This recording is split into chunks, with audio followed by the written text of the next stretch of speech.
Hello and welcome to this talk from the Royal Pavilion and Museums Trust. My name's Fiona and my colleague Stig Evans will be taking us through some restoration techniques today used on two of our paintings in the BBC programme Britain's Lost Masterpieces. So I am now delighted to introduce the presentation that Stig has done on our lost masterpieces, restoring Balthazar and Mary Magdalene.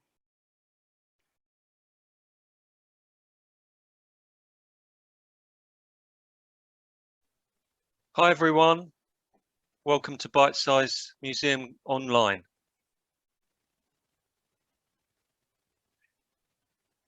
So these two paintings formed part of BBC4's Britain's Lost Masterpieces. It's a factual television series that aims to uncover overlooked art masterpieces in public collections, done in conjunction with the Art UK website. It is presented by Bendor Grosvenor and Emma Dabiri, and the team came down to the Royal Pavilion and Museums in 2019 to look at the two paintings and investigate further their provenance and possible attribution. The paintings have been in the museum's collection for many years, and the Magdalene was said to be by an unknown artist of the Italian school, and the Balthazar painting by Bernard van Orley. Through art historical investigation and research conducted by Bendor Grosvenor and the technical examination and restoration by Simon Gillespie Conservation Studios, the paintings were successfully attributed to Francesco Trevisani and Juice Van Cleef, and the programme is available on BBC iPlayer on Catch Up. So technical analysis, and before any conservation goes ahead, a painting is often examined using X-rays, infrared photography and ultraviolet light. And other methods of technical analysis are used to look at the paintings and identify an artist's technique, assess any damage to the paint layer and structure of the artwork. Analysis can show up any previous restorations and can help reveal whether a work is a forgery or a copy and help with the attribution. And this is certainly the case with our two paintings in Brighton. This examination and investigation are done before any conservation work is undertaken, and allows conservators to work in an informed and precise way during the restoration process. Both paintings here were expertly conserved by Simon Gillespie Studios in London. Brighton's Balthazar painting is painted on an oak wooden panel. It probably would have formed the left-hand side of a larger altarpiece. Here you can see a mock-up of how the panel would have probably looked in its completed form. On the left, we've inserted the Balthazar painting onto another altarpiece by Juice Van Cleef. When the panel was separated from the altarpiece, a new section of panel was attached to the top right-hand side to make it rectangular. The image on the left shows the back of the painting, and at some point in the past, to prevent the panel from warping, a wooden cradle support has been added. Balthazar under X-ray. X-rays go deep into the painting, revealing all the layers, including the cradle support on the back. The X-ray image also shows really clearly the original curved shape of the panel in the top right-hand corner. It shows how it would have appeared on the altarpiece. You can also see the scepter in the center clearly in the X-ray, as it has been probably painted in lead white. Pigments containing lead strongly absorb X-rays and prevent the X-rays from reaching the film. Therefore, pigments containing lead white appear white on the radiograph.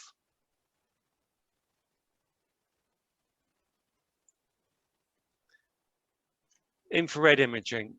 Infrared imaging is used to see through the paint layers and is very good at revealing underdrawings.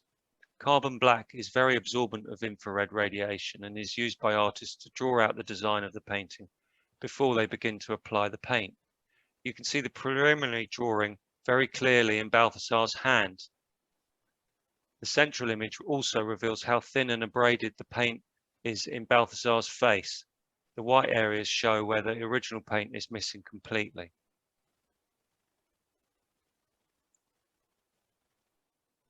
Balthazar under UV light. When exposed to ultraviolet radiation, some materials used in paintings become fluorescent, giving off visible light.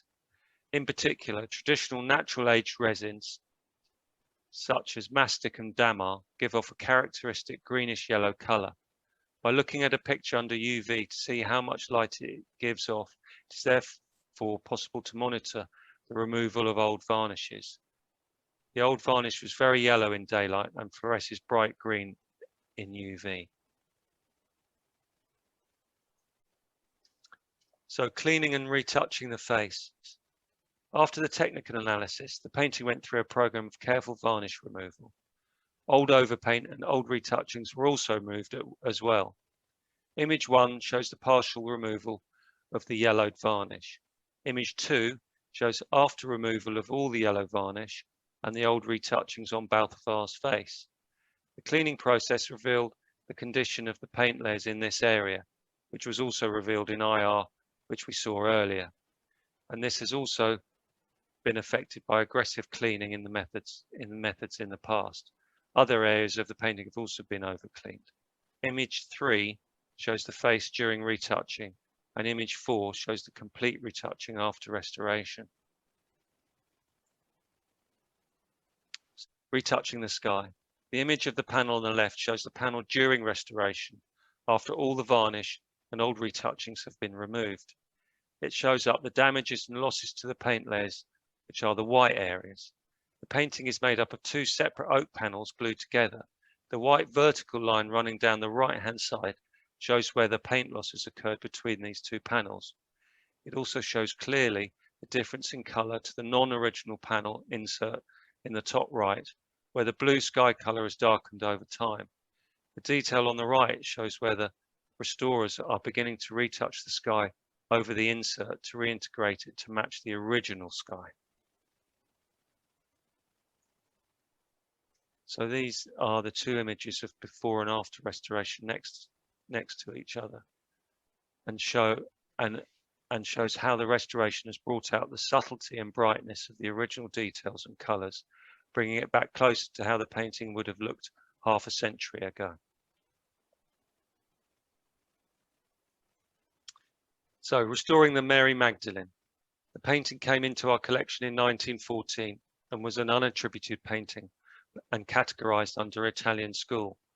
As with the Balthazar, the painting was sent to Simon Glesley Studios in London for analysis and cleaning. The painting is on canvas and was unframed. The painting was photographed under UV light and infrared.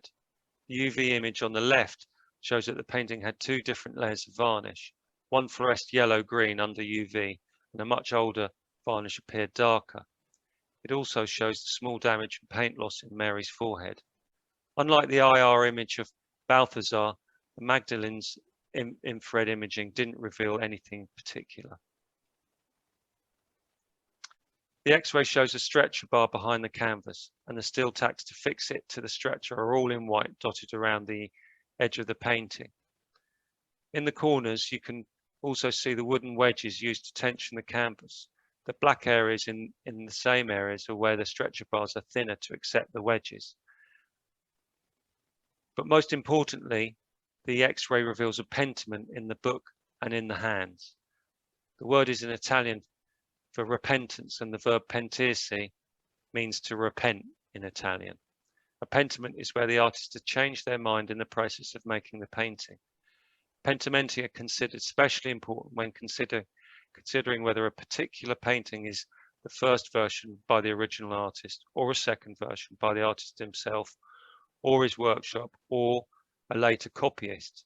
In this case, the pentiment in the X-ray shows that the book was originally flat and went straight across the picture.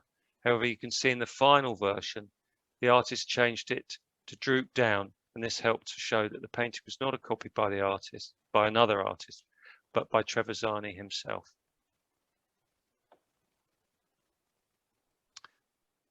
This is an image of Mary during cleaning and shows that the painting with partial removal of the varnish layers. The dark area at the top is where the varnish hasn't been removed yet.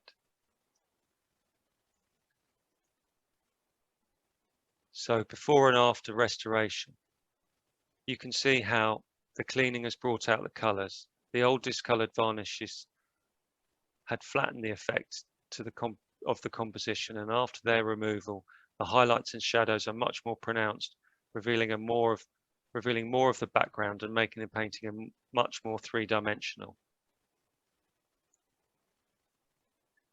You can see both Balthazar and Mary Magdalene at Preston Manor until mid-September.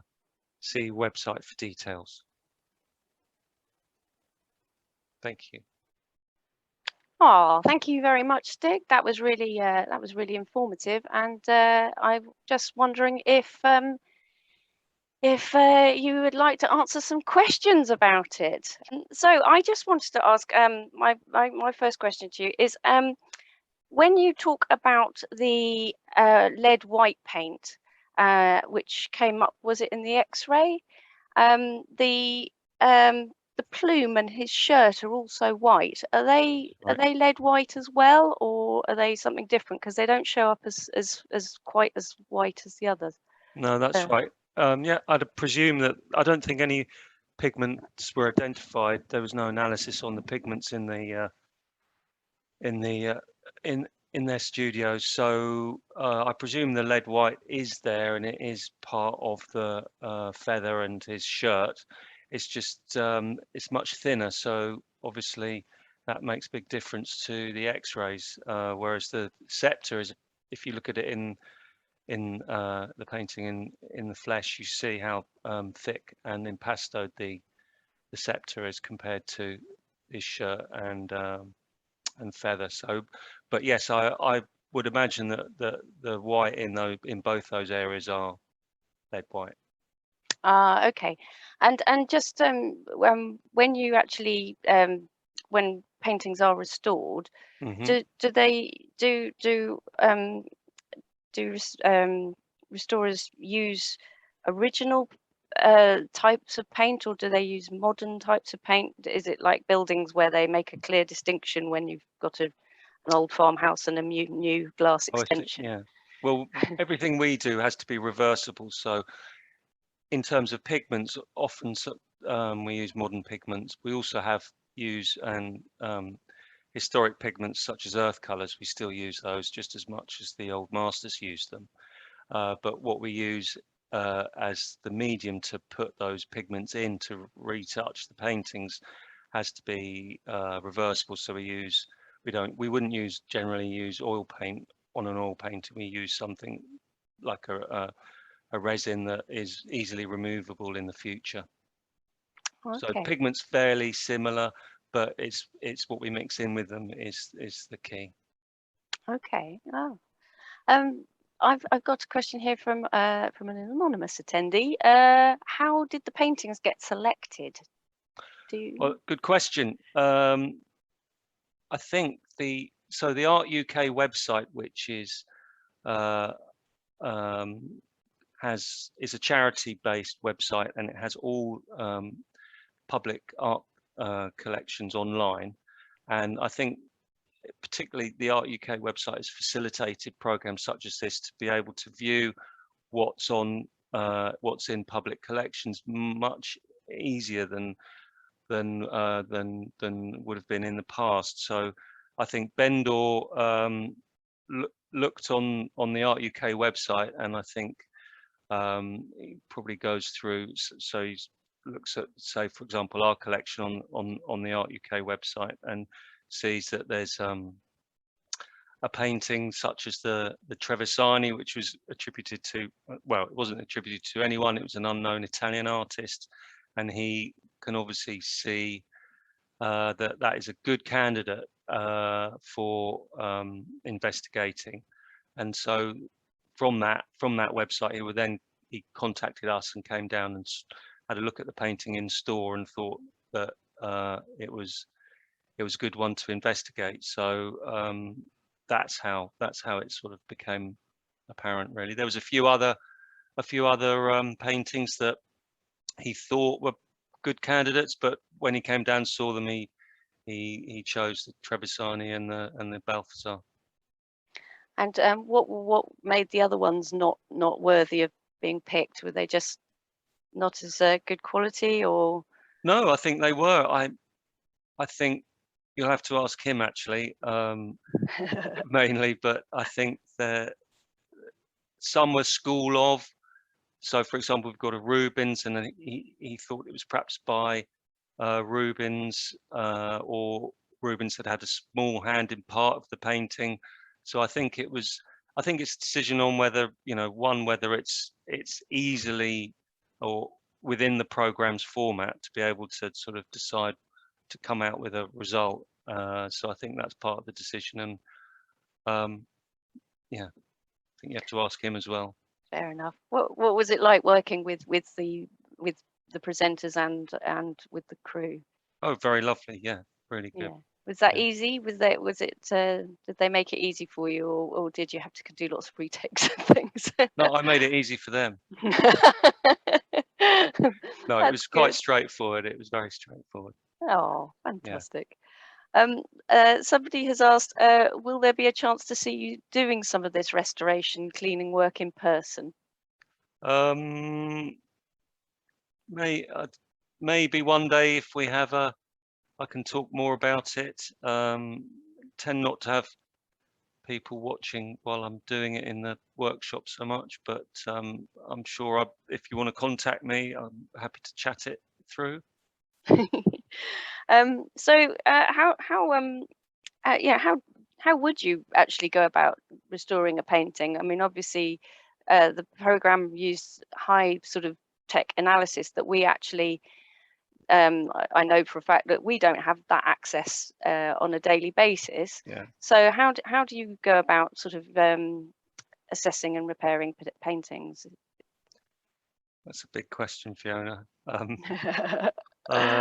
Well, we do use ultraviolet light. That's one thing that we do use. We don't tend to use X-rays or infrared so much, but UV is definitely a tool we use to view painting before we do any restoration work through, looking at the varnish layer. And then we tend to test the areas where we're going to clean and make sure everything's okay. And then it's hard to describe really. Suppose it depends And on it each depends on painting. what each painting entails. So I don't, yeah, yeah. Do you need lots of specialist equipment though? Yeah, we have we have a very good microscope here, which is very good at looking at pigments on a microscopic detail, which is very important. We can take samples here as well. So often we take paint samples from edges of paintings or damaged areas, and we can identify pigments, which is very useful. And particularly this has been very useful in the murals in the music room, where we can identify the pigments used in there. Oh, okay. Yeah. So you mentioned also about the panels being joined together in the Balthazar painting. So how would they have gone about joining two bits of canvas? Because they look. Is it Panel, just so it's the panel? Ah, that's yeah, why. it's two oak panels stuck together. Ah, Yeah, probably just glued with an animal glue, and over time the oak panels tend to warp, which is why it's probably the two panels have ended up splitting slightly, or right. just where the join is, it becomes weaker due to the movement, and hence the cradle was probably put on in the 19th century to sort of help support it, to stop it moving so much and resplitting. Okay. And so did you have to this is one about you. Did you have to train for a long time to do Ages. this? Yeah. Um, Well, I went to art college, and then after art college, I went and studied, did a master's in easel painting conservation. But you can also, a lot of people on the course had a background in art history, and other people had a background in science. They'd done their degrees in that, but yeah, it was a 2-year course, and we're always learning. Yes, I suppose technology moves on in Yeah. leaps and bounds every Yeah. so often. Yeah. So, well, um, is there anything else you'd like to add about the Mary and Balthazar paintings, about how you found the actual, because obviously, because I don't know whether the attendees know, but you weren't actually the restorer on these pieces, so this is No, something that as our conservator you've been party to the information that's been that's recovered. right. Yeah. Um, but Well, I thought it was, well, it's great that we had a painting that was, particularly with the Trevisani, it was an unknown Italian painting in our collection, and the fact that Bendel could come and um, successfully attribute it to him is absolutely fantastic for us mm. and for our collection. And also the fact that because I didn't realize that she lived in a cave, and it was only when you could actually just make out, Well, that's right. not so much on our pictures, but on the. Yes, yeah. So the fact that you could, it revealed, the cleaning revealed more in the background, even though it was still a dark background. It was great that it revealed that. And I think what was interesting was when they were very, the program was very excited to look at, to get the X-ray, because they weren't quite sure whether it was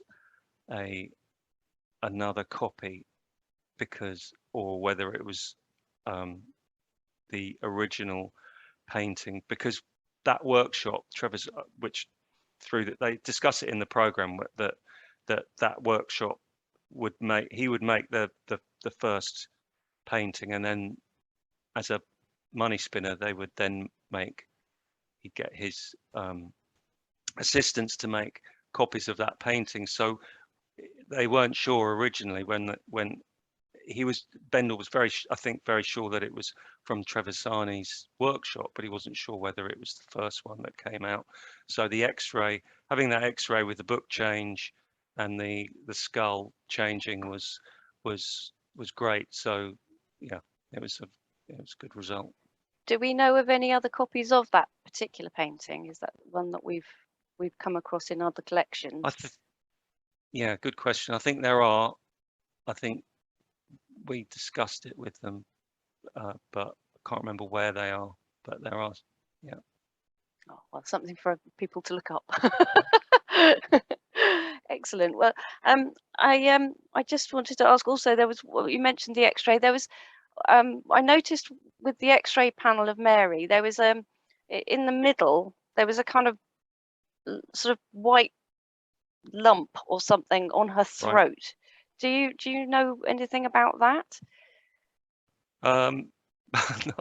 Was that Is the it? sort of, It it was, might have been something where the the two crossbars at the back of the canvas were crossing over, and perhaps there might have been a label on that, on the bit where on that cross section at the back of the painting. But I think it's probably something to do with the structure of the stretcher, rather than something to do with the actual paint ah, layer. excellent. Ah, okay.